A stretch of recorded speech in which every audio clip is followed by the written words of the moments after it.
Assalamualaikum warahmatullahi wabarakatuh. Alhamdulillah wassalatu wassalamu ala Rasulillah wa ala alihi wa sahbihi wa mawalah wa la hawla wa la quwata illa billahi wa ba'du.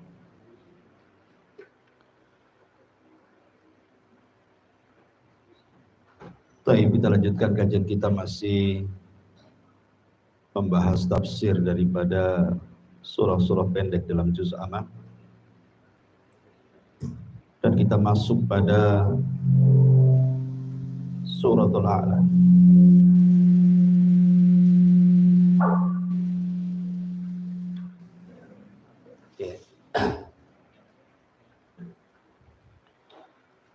Suratul A'la ini adalah surat yang paling disukai Nabi sallallahu alaihi wasallam. Karena hampir tiap malam Nabi sallallahu alaihi wasallam selalu membaca suratul A'la. Bahkan juga Nabi sallallahu alaihi wasallam selalu membaca saat manusia berkumpul, seperti hari Jumat dan juga sholatul Id. Dan itu disebutkan dalam sebuah hadis, kana yutiru bisabbihisma rabbikal a'la. Beliau setiap malam ketika salat witir, maka beliau selalu membaca sabbihisma rabbikal a'la, kemudian qul ya ayyuhal kafirun dan qul huwallahu ahad. Hampir setiap malam. Bahkan dalam surah atau dalam salat Id juga Nabi sallallahu alaihi wasallam sebagian besar membaca sabbihisma rabbikal a'la dan hal ataka hadithul ghasyiyah. Bahkan Nabi sallallahu alaihi wasallam juga dibiasakan membaca setiap malam itu sebelum tidur. Beliau membaca tasbih. Karena permulaan surah Al-A'la ini dimulai dengan tasbih. Di sebelum tidur beliau minimalnya tasbih itu beliau merutinkan.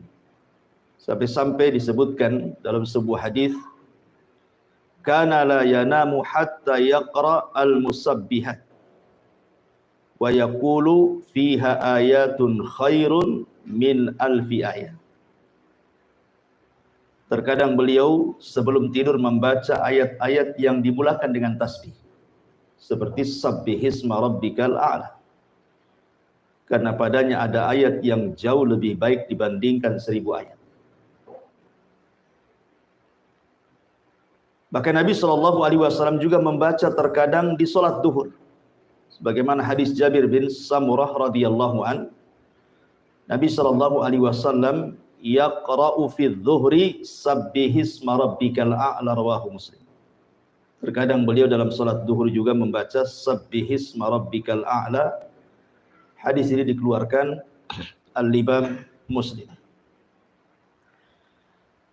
Bahkan Nabi SAW ketika marah kepada Mu'adz, ketika dia mengimami kaumnya membaca Al-Baqarah, kemudian ada satu jemaahnya keluar karena tidak tahan dengan lamanya Mu'adz menjadi imam. Kemudian Mu'adz menyalahkan makmumnya dan mengatakan, engkau munafik. Kemudian sampailah kabar ini kepada Nabi SAW yang dimarahi Mu'adz dan mengatakan, afattanu ya Mu'adz, apakah engkau akan membuat fitnah wahai Mu'adz? Aina kunta an sabbihisma rabbikal a'la wadduha wa idas sama'un fatar. Kenapa kau tidak membaca sabbihisma rabbikal a'la saja, ataupun wadduha, ataupun idas sama'un fatar? Menunjukkan bahwa Nabi sallallahu alaihi wasallam juga menganjurkan membaca sabbihisma rabbikal a'la di salat Isya, karena Mu'adz ketika itu salat Isya. Taib, dan banyak lagi hadis-hadis seputar ini. Bahkan dalam hari Jumat juga Nabi SAW dikatakan membaca Sabbihisma rabbikal a'la dan hal ataka hadithul ghasyah yang sudah saya sebutkan. Mungkin malam ini kita akan membahas satu ayat saja, karena memang banyak pembahasannya, tentang permulaan ayat surah Al-A'la ini bercerita tentang pentingnya sebuah tasbih. Ma'asyiral muslimin yang dimuliakan Allah Subhanahu wa taala. Tasbih itu diambil dari kata-kata at-tanzih. Tasbih itu maknanya tanzih. Tanzih itu artinya membersihkan. Seolah-olah Allah mengatakan nazzih rabbaka an kulli naqsin. Bersihkan Rabbmu dari setiap kekurangan. Jadi sabbihisma rabbikal a'la artinya kita diperintahkan oleh Allah Subhanahu wa taala untuk membersihkan Rabb kita dari setiap sifat-sifat yang kurang bagi Allah Subhanahu wa taala. Makanya ada sebuah kaidah yang disebutkan para ulama, kullu sifati naqsin fil makhluqi fal khaliqu aula bit tanazzuhi anha in kanat la taliqu bihi. Setiap sifat yang kurang bagi makhluk, maka bagi Khalik Allah Subhanahu wa taala lebih utama untuk ditiadakan. Kalau bagi makhluk saja sifat itu sifat kurang, maka bagi Allah Subhanahu wa taala harus lebih dibuang lagi sifat-sifat seperti itu. Kalau seandainya sifat itu tidak layak disematkan kepada Allah Subhanahu wa taala. Kenapa?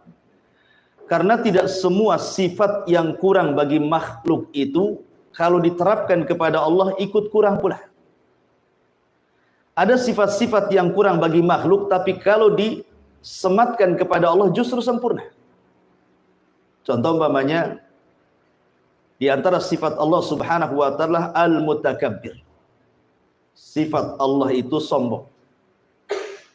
Bagi makhluk sombong ini tidak bagus. Sifat yang kurang bagi makhluk. Dan orang pun tidak suka orang sombong itu. Justru orang itu suka dengan orang yang memiliki kebalikannya, tawadhu. Kalau orang tawadhu kan orang suka. Tapi kalau orang sombong kan enggak suka. Makanya Allah Subhanahu wa taala melarang. Tidak ada makhluk selain daripada Allah Subhanahu wa taala untuk menyombongkan diri. Wala tamshi fil ardi maraha. Janganlah kalian berjalan di muka bumi ini dengan kondisi sombong. Dan nanti pada hari kiamat orang-orang yang sombong di dunia itu akan dikecilkan badannya seperti seekor semut. Di tengah-tengah orang besar yang berjalan menuju Allah Subhanahu wa taala sehingga dia terseok-seok untuk menghindari kaki-kaki orang besar itu. Jadi ketika di dunia dia merasa besar, Allah kecilkan nanti pada hari kiamat, itu maksudnya. Makanya dahulu ada seorang ulama namanya Malik ibn Dinar rahimahullahu taala. Tiba-tiba di hadapannya lewat jenderal perang namanya Muhallib ibnu Abi Safra. Muhallib ibn Abi Safra, seorang jenderal perang ma'ruf, ya, dikenal. Kata Malik ibn Dinar ini, karena cara jalannya Muhallib ini seolah-olah cara jalan orang yang sombong, makanya kemudian ditegur, ma hadza inna hadza misyatu yubghiduhallah. Apa-apaan kau berjalan ini? Jalan seperti itu tidak disukai oleh Allah Subhanahu wa taala. Muhallib ini karena merasa jenderal, dia ngomong kepada Malik ibn Dinar, ala ta'rifuni? Kamu sembarang saja ngomong kepadaku seperti itu. Tidakkah kau tahu siapa aku? Nah, gitu. Dia jenderal, satu ulama pula. Maka kata Malik ibn Dinar menasihati, bahkan aku tahu siapa dirimu dengan sebenar-benar pengenalan. Kemudian kata Muhallib mengatakan, lalu siapa aku ini? Dikiranya mungkin Malik ibn Dinar akan mengatakan, ya kau seorang jenderal, kau orang yang sangat dihormati dalam pasukanmu. Ternyata bukan itu kata-kata Malik ibn Dinar. Apa kata Malik ibn Dinar? Ya, aku tahu siapa kamu. alasta antal ladzi awwaluka nutfatan nadhirah wa akhiruka jifatan qadhirah wa antal an tahmilu adharah. Bukankah engkau yang dulu terlahir dari air mani yang sangat hina, dan kelak engkau ketika mati akan menjadi bangkai yang sangat busuk, dan sekarang engkau dalam badan membawa najis yang sangat kotor. Baru dia terdiam dan dia mengatakan, al-an araftani haqqal ma'rifah. Oh, terima kasih, kau sudah mengingatkan aku siapa aku. Dari sini menunjukkan bahwa sombong itu tidak disukai Allah. Tapi kalau Allah sombong, itu sudah wajar. Sesuatu yang kurang bagi makhluk belum tentu kurang bagi Allah kalau sifat itu diletakkan kepada Allah. Tetapi secara kaidah umum, setiap sifat yang kurang bagi makhluk kalau diterapkan kepada Allah, maka lebih kurang lagi, tidak boleh. Kecuali ada sifat-sifat yang terbalik tadi. Tapi yang jelas bahwa ketika Allah mengatakan sabbihisma rabbikal a'la, hendaklah kita mensucikan Rabbmu yang maha tinggi ini, maksudnya di sini tasbih di sinilah at-tanzih, membersihkan setiap sifat-sifat Allah ataupun perbuatan-perbuatan Allah dari sifat dan perbuatan yang tidak layak disematkan kepada Allah Subhanahu wa taala. Itulah makna tasbih. Baik, ma'asyiral muslimin yang dimuliakan Allah Subhanahu wa taala. Kalau kita bicara tentang tasbih, tasbih ini banyak sekali faedahnya. Mungkin di antara kita ada yang belum tahu tentang keajaiban tasbih. Ma'asyiral muslimin yang dimuliakan Allah Subhanahu wa taala, saya akan sebutkan beberapa keajaiban tasbih. Baru kita bentangkan soal tasbih ini lebih dalam lagi. Ma'asyiral muslimin yang dimuliakan Allah Azza wa Jalla, yang pertama, tasbih itu ucapan subhanallah yasilu ila ridha, bisa mengantarkan kepada ridha Allah Subhanahu wa taala. Jadi orang yang banyak bertasbih, maka dia akan ridha hatinya. Apapun yang Allah Subhanahu wa taala ujikan kepada kita bukan hanya sekedar sabar, tapi dia bisa ridha. Karena tingkatan ridha itu tingkatan tertinggi dalam sabar. Sabar itu di bawahnya, ridha itu di atasnya. Seperti orang kena musibah. Ada orang bisa sabar, tetapi belum tentu bisa ridha. Nampaknya sabar, tapi kalau disentuh keluar semua isinya. Tapi kalau orang ridha, mau disentuh apapun, dia sudah mengatakan innalillahi wa inna ilaihi raji'un. Semua datang dari Allah, kalau Allah menghendaki, ya semua akan kembali kepada Allah. Dia akan ridha. Lah tasbih itu yasilu ila ridallahi azza wa jalla, akan mengantarkan kepada keridhaan Allah Subhanahu wa taala. Ma'asyiral muslimin yang dimuliakan Allah Azza wa Jalla, yang kedua, yu'inu 'ala sabri. Kata ulama, bisa menolong kita untuk bisa lebih sabar lagi dalam kehidupan. Makanya kenapa ketika Nabi SAW merasa sempit dadanya dengan perlakuan orang-orang Quraisy yang tidak mau menerima dakwahnya, apa kata Allah? Fasbir ala ma yaqulun fasabbih bihamdi rabbik.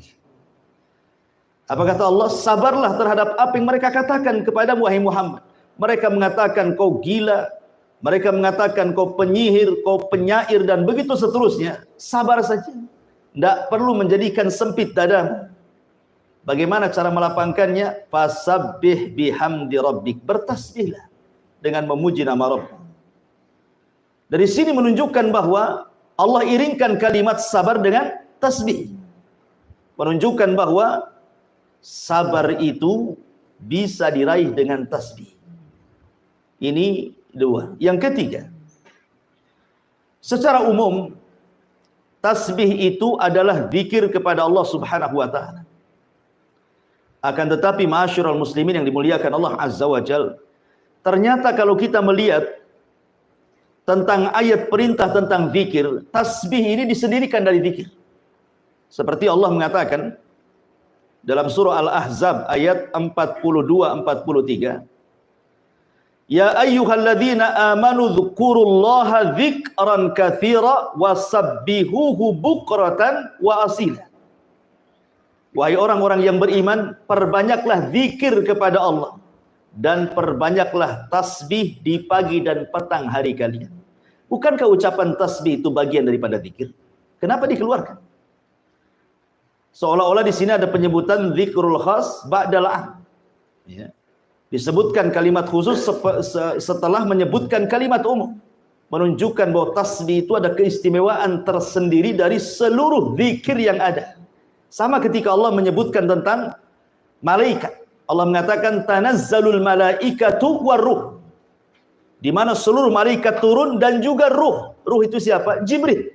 Kan Jibril bagian daripada malaikat, kenapa disendirikan? Menunjukkan bahwa Jibril ini bukan sembarang malaikat. Makanya dari sini ketika Allah keluarkan tasbih dari zikir, padahal dia bagian daripada zikir, menunjukkan bahwa tasbih ini bukan zikir biasa. Ketika kita mengucapkan subhanallah, subhanallah, subhanallah, ini bukan zikir biasa. Ini zikir yang spesial. Kalau zikir saja Allah mengatakan ala bi dzikrillahi tatmainnul qulub, bahwa dengan zikir kepada Allah itu tenang hatinya, maka tasbih itu bukan hanya menenangkan hati, sampai kepada melembutkan hati. Jadi hati kita akan lembut lagi. Bukan hanya tenang saja, lembut hati kita. Ini diantara faedah yang ketiga. Kemudian faedah yang keempat, bahwa tasbih juga termasuk maqasidut tauhid ataupun maqasidu ad-da'wati ilallah. Tujuan daripada dakwah kepada Allah, tujuan daripada tauhid terangkum dalam tasbih. Ketika Nabi Musa alaihi salatu wassalam dia hendak berdakwah kepada Fir'aun dalam surah Toha, kan Musa ini kan pelat ngomong, dia tidak bisa ngomong fasih Musa ini. Sementara dia punya abang namanya Harun, Harun ini fasih ngomongnya. Sehingga kemudian Musa meminta kepada Allah untuk dijadikan Harun itu wazirnya, teman dia dalam berdakwah. Bagaimanapun kalau berdakwah berdua kan lebih ringan. Karena apalagi Harun punya keistimewaan memiliki lidah yang fasih. Tidak sebagaimana Musa, ya, lidahnya kurang fasih. Makanya kemudian Nabi Musa alaihi salatu wasallam meminta kepada Allah Subhanahu wa taala untuk dijadikan Harun sebagai wazirnya, teman dakwahnya, menterinya. Kemudian Nabi Musa menyebutkan tujuannya. Apa tujuannya? Disebutkan dalam surah Toha 33, kai nusabbihuka katsira wa nadhkuruka katsira, supaya aku bisa lebih bertasbih kepadamu ya Rabb, dan supaya aku bisa lebih mengingatmu, dengan dimasukkannya Harun dalam dakwah. Menunjukkan bahwa alasan Musa itu supaya ketika dia menggabungkan Harun kepada dakwahnya akan lebih bisa menyukseskan dakwahnya, sehingga dia bisa banyak bertasbih kembali kepada Allah dan banyak mengingat Allah Subhanahu wa taala. Maka dari sini kata para ulama, tasbih itu termasuk maqasid at-tauhid. Kemudian yang nomor 5,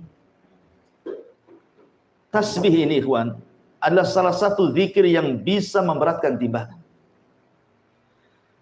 Dalam sebuah hadis Nabi SAW bersabda, kalimatani khafifatani ala lisani thaqilatani fil mizani habibatani ala rahman subhanallah wa bihamdihi subhanallahil azim.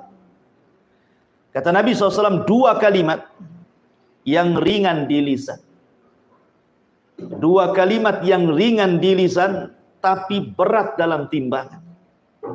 Bukan hanya itu saja, dicintai Ar-Rahman, Allah Subhanahu wa taala. Kemudian Rasul mengatakan, bacalah subhanallah wa bihamdi subhanallahil azim. Dulu pernah saya ceritakan, ada seorang syekh bercerita tentang seorang kakek. Kakek ini dia orang awam, bukan ulama, bukan thalabatul ilmi, orang awam. Tapi dia rajin ke masjid untuk sholat. Jadi suatu hari, tiba-tiba setelah sholat wajib, dia mendekati imam. kemudian mengatakan, ya Imam, ajarkan kepadaku satu ajaran yang diajarkan Nabi kepada kita, biar aku bisa mengamalkannya. Tiba-tiba imam sholat ini kaget kan itu. Tapi dia teringat dengan hadis ini. Dia mengatakan, kalau begitu dengarkan Nabi SAW bersabda kalimatani khafifatani ala lisani thaqilatani fil mizani habibatani ala rahmani subhanallah wa bihamdihi subhanallahil azim. Langsung ditangkap hadis ini, kemudian langsung dihafal sama kakek ini. Kemudian dia pulang. Subhanallah. Dia hanya menghafal satu hadis ini, tapi dia dakwahkan, dia amalkan, dan dia dakwahkan hadis ini kepada semua manusia yang dijumpai dia. Datang ke kondangan kawin, dia ngomong di hadapan orang, Nabi bersabda, ada dua kalimat yang ringan di lisan, berat dalam timbangan, dicintai Ar-Rahman, katakan subhanallah wa bihamdihi subhanallahil azim.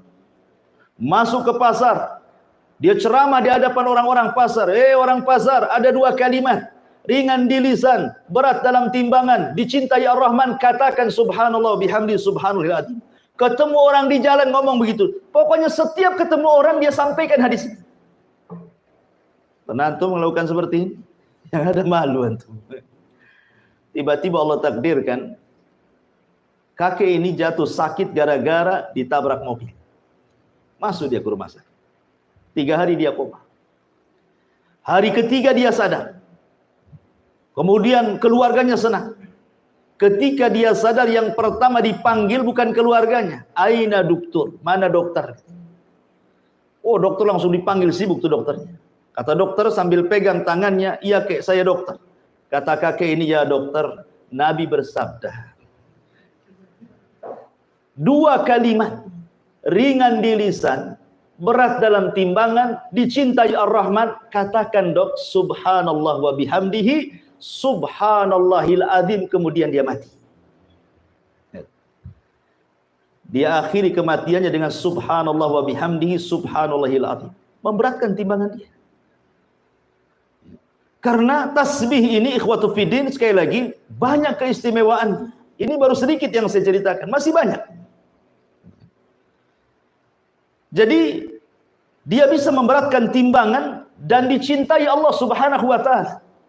Ingat, kalau Allah mencintai kita, apa yang terjadi? Nadahu Jibril. Allah akan panggil Jibril. Apa kata Allah? Ya Jibril, inni uhibbu fulana. Aku suka dengan si fulan. Maka Jibril mengatakan, ketika Allah mengatakan, ya Jibril, aku suka dengan si fulan, maka kau juga harus suka. Jibril langsung panggil semua malaikat dan mengatakan, wahai malaikat-malaikat Allah, Allah suka dengan si fulan, kalian juga harus suka dengan si fulan itu. Hanya mengucapkan kalimat subhanallah wa bihamdihi subhanallahil azim. Luar biasa. Ya. Kemudian ma'asyiral muslimin yang dimuliakan Allah Azza wa Jalla, subhanallah, kalimat tasbih ini bisa menolak takdir Allah Subhanahu wa taala. Ajaib. Ya. Bisa menolak takdir. Disebutkan di dalam surah Al-Anbiya ketika Allah Subhanahu wa taala bicara tentang kisah Nabi Yunus. Ketika Nabi Yunus alaihi salatu wassalam, dia lari dari kaumnya karena merasa tidak beriman dengan dakwahnya. Akhirnya dia murka, kemudian ingin mencari daerah baru. Padahal belum diizinkan Allah. Tiba-tiba dia keluar, kaumnya pula tobat. Yunus tidak tahu. Ya. Ketika dia naik kapal, tiba-tiba kemudian kapal itu entah berantah berhenti sendiri di tengah lautan, terombang-ambing ombak. Kalau seandainya beban-beban kapal tidak diturunkan, maka akan terjungkirlah kapal itu dengan bahtera. Maka semua barang-barang dijatuhkan. Rupanya masih juga berat juga. Barang sudah tidak ada, tinggal orang. Akhirnya mereka pun saling mengundi siapa yang berhak untuk mencemplungkan dirinya supaya jangan mati semua. Maka setelah diundi, rupanya yang keluar Nabiullah Yunus. Maka orang-orang tahu siapa Yunus. Jangan kau, yang lain saja. Dikocok lagi, tapi Yunus lagi yang keluar. Akhirnya Yunus sudah tahu bahwa ini adalah sudah takdir dia. Maka Yunus pun kemudian menerjunkan diri, rupanya sudah dihantar ikan besar dan melahapnya. Dan Yunus pun harus tinggal di perut ikan dengan 3 kegelapan. Gelap malam, gelap perut ikan, dan gelap dasar lautan. Harusnya secara takdir Yunus mati. Mana bisa orang hidup di perut bumi? Oksigen dari mana? Kita nyelam saja bisa mati. Apalagi dalam perut ikan. Di kegelapan malam, di dasar lautan pula. Siapa yang menjadikan Yunus selamat? Allah Subhanahu wa ta'ala. Apa penyebabnya? Tasbih. Yang menyebabkan Nabiullah Yunus kemudian diselamatkan dari takdir Allah Subhanahu wa ta'ala, dari kematian, adalah tasbih. Fanada fi dhulumati alla ilaha illa anta subhanak inni kuntu minadh dhalimin. Maka Yunus pun terus berdoa kepada Allah, tidak ada sembahan yang berhak disembah kecuali Dia. Subhanak, ini tasbihnya. Maha suci Engkau ya Allah. Sungguh aku termasuk orang-orang yang zalim. Makanya Allah mengatakan, kalau seandainya Yunus itu bukan termasuk ahli tasbih, la labitha fi batnihi ila yaumi yub'atsun, maka Yunus tidak akan dikeluarkan dari perut ikan itu sampai kiamat dibangkitkan. Kalau bukan karena dia ahli tasbih, bahasanya ahli tasbih, makanya dia diselamatkan. Ya, tasbih bisa menolak takdir. Bahkan kita tahu bahwa dahulu di zaman Bani Israel ada seorang nabi yang digigit oleh satu semut. Marah dia. Kemudian dia bawa obor api, kemudian hendak dibakarlah itu satu kampung semut itu. Yang salah satu semut mau dibakar pula kampung semutnya. Maka Allah Subhanahu wa ta'ala utus malaikat menegur nabi tersebut. Maka kemudian malaikat ini mengatakan, angkarasatka namlatun ahlakta ummatan minal umami tusabbih, katanya. Kamu ini gimana? Hanya gara-gara satu semut yang menyakitimu, tiba-tiba kau mau membakar kampung semut yang mereka senantiasa bertasbih kepada Allah. Lihat bagaimana semut bertasbih. Makanya para talabatul ilmi, seperti antum ini sedang belajar, seluruh hewan-hewan lautan yang ada di perut lautan dan semua hewan-hewan semut yang ada di dalam lubangnya, mereka memintakan ampun kepada Allah Subhanahu wa ta'ala untuk kehadiran kita di majelis ta'lim. Karena mereka umat yang bertasbih. Ma'asyiral muslimin yang dimuliakan Allah Azza wa Jalla. Kemudian juga di antara faedah tasbih adalah bisa senantiasa mengingatkan kita kepada Allah Subhanahu wa ta'ala. Karena mengingat Allah Subhanahu wa ta'ala itu sangat penting, ikhwan. Karena sampai saja kemudian kita tidak ingat Allah Subhanahu wa ta'ala, ini bahaya. Disebutkan dalam sebuah hadis yang luar biasa, ya, bahwa ketika seseorang itu mengucapkan subhanallah subhanallah, maka kalimat zikir itu akan berputar-putar mengelilingi arsy. Dan disebutkan dalam hadis Nuaim ibn Bashir, Rasulullah SAW bersabda, inna mimma tadhkuruna min jalalillahi at-tasbiha wa takbira wa tahlila wa tahmida, sesungguhnya kalimat-kalimat zikir yang kalian lafadkan dari keagungan Allah, baik berupa tasbih subhanallah, baik berupa takbir Allahu akbar, baik berupa tahlil la ilaha illallah, baik berupa tahmid alhamdulillah. Apa kata Nabi SAW? Tidaklah orang mengucapkan kalimat itu, tidaklah seseorang di antara kalian suka bila ada amalan-amalan yang senantiasa disebutkan di sisi Allah Subhanahu wa ta'ala, maka kalimat tasbih, kemudian takbir, kemudian tahlil, kemudian tahmid, mereka akan berputar-putar haulal arsy lahunna dhawi kadawawi nahli. Kata Nabi SAW, maka kalimat itu akan berputar-putar mengelilingi arsy Allah dan kalimat-kalimat zikir tersebut mengeluarkan suara seperti suara lebah menyebut-nyebut nama orang yang sedang menyebut-nyebut nama Allah di sisinya. Nah, jadi kita diingatkan terus dengan Allah dengan zikir itu. Jadi kalimat itu akan berkeliling-keliling. Kalau antum baca subhanallah, maka kalimat ini akan naik ke langit. Kalau antum membaca alhamdulillah, la ilaha illallah, kalimat-kalimat ini akan berputar-putar di arasy. Kemudian akan menyebut-nyebut nama orang yang sedang berzikir di hadapan Allah, mengingatkan kita kepada Allah. Bahkan yang lebih hebat lagi, kalau antum memperbanyak tasbih, satu kalimat tasbih itu seolah-olah antum telah berinfak dengan gunung emas. Disebutkan dalam hadis yang sahih yang dikeluarkan oleh Imam At-Tabrani dari sahihkan oleh Syekh Nasiruddin Al-Albani rahimahullahu taala, man halahul lailu an yukabidahu au bakhila bil mali an yunfiqahu au jabuna anil adwi an yuqatilahu falyukthir min subhanallah wa bihamdihi fa innaha ahabbu ilallah min jabali dhahabin yunfikuhu fi sabilillahi azza wa jalla. Lihat kata Rasul, siapa yang dicegah oleh istirahat malamnya sehingga dia tidak bisa sholat malam, atau kebakhilannya sehingga dia tidak mau berinfak, atau ketakutannya sehingga dia tidak mau berjihad perang, maka hendaklah perbanyak ucapkan subhanallah wa bihamdi. Maha suci Allah dan dengan segala pujian milik Allah, karena yang demikian itu lebih disukai Allah dari gunung emas yang engkau infakkan di jalan Allah. Kalau kita membaca subhanallah, subhanallah, kata Rasul, itu lebih baik daripada gunung emas yang engkau infakkan di jalan Allah.